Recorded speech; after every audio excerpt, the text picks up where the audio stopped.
We got ourselves a tough matchup this week, y'all. We're taking on the Pittsburgh Steelers on Monday Night Football. And of course, why not have another primetime football game for these Giants? Why not? Throw Daniel Jones in primetime and let's see what happens. Y'all already know what happens normally when Daniel Jones is on primetime. But is there a chance that they can turn things around? There's always a chance. Am I betting on it? I'm not. Let's jump straight into it. The Steelers are a good team in this league. The Steelers, as we know, with Mike Tomlin, they've never had a below 500 record finishing at the end of the season.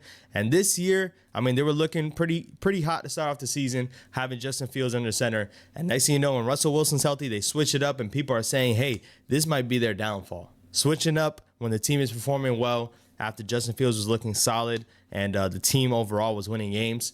It takes a lot of, you know what, to go ahead and make that quarterback change if you're the coach of Mike Tomlin. And Russell Wilson, what did he do? Hang up 37 points against a good Jets defense. A good Jets defense, and probably a better defense than they're going to face this week. We have a little bit of holes on the defensive side of the ball. As we know, our defense has played a lot better than we expected them to, but this is a game where they might be exploiting some matchups. When you look at what their offense does, George Pickens is a menace. And when I say a menace, he's not a top receiver in this league. He's not a top 5, top 10 wide receiver, but he can get contested catches even if he's covered. And as we know, Deonte Banks, a lot of people are calling for him to get benched. A lot of people are calling for him to get sidelined. Listen, I'm going to be honest. We don't really have the place to do that in terms of we can't go out there without him. Adoree Jackson's out. Cordell Flott is looking doubtful, like he's not going to play.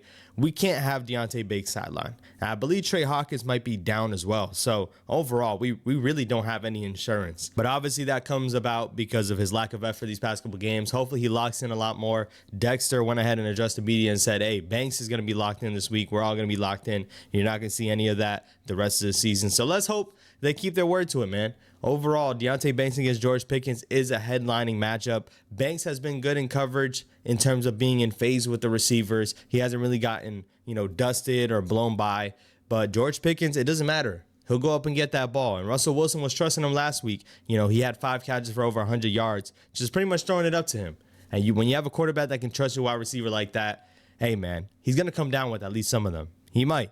Deonte Banks' job is to limit that, and that's pretty much how their offense goes. I mean, Najee Harris was good on the run last week.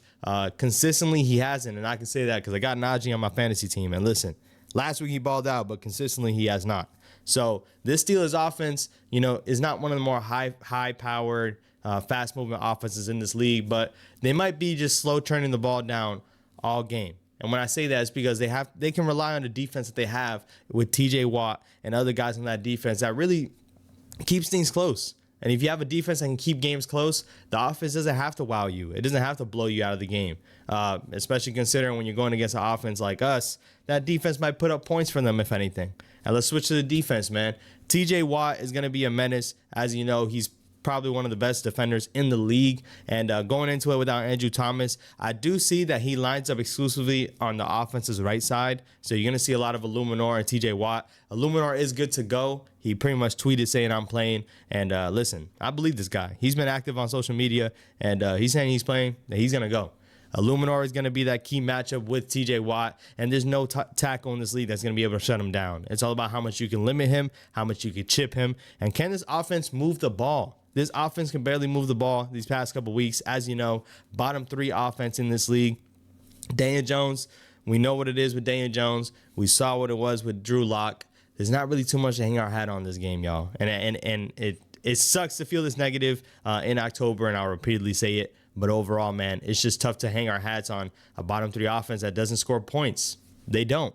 Malik Nabers is going to be going up against Joey Porter Jr., not like that matters, once again, because if we're not able to get him the ball, it doesn't matter who's guarding him. I don't think there's a corner in this league that can guard him. He was open last week, and he was very vocal about that last week. I should, highlight that they're probably going to target him a lot more, especially considering what happened. Normally, you don't reward a wide receiver after he makes statements like that, but it's the truth. You look at the tape, Malik Nabers is open. We just aren't throwing the ball down the field. So hopefully we can see a lot more out of Malik Nabers this week, and hopefully DJ can let it rip. But, we're on year 6, 7, 8 games in, and we're over here still saying hopefully Daniel Jones can throw the ball. There's not much to look forward to on this offense, y'all. Tyrone Tracy, I expect him to have a key part of the carries. They kind of split it up last week, but we didn't run the ball often.